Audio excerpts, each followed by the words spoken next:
ayat 1 sampai 10 tu alhamdulillah ramai yang sudah hafal hari ni, alhamdulillah.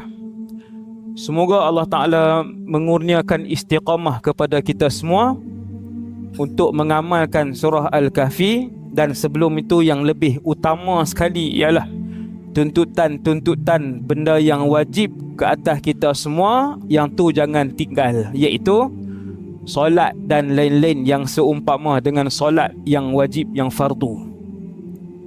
Seorang suami, kefarduan dia antara yang paling utama ialah membimbing isterinya. Seorang ayah, antara kefarduannya, antara yang tertinggi kefarduan seorang ayah adalah membimbing anak-anaknya untuk kenal Islam, untuk belajar fardu ain.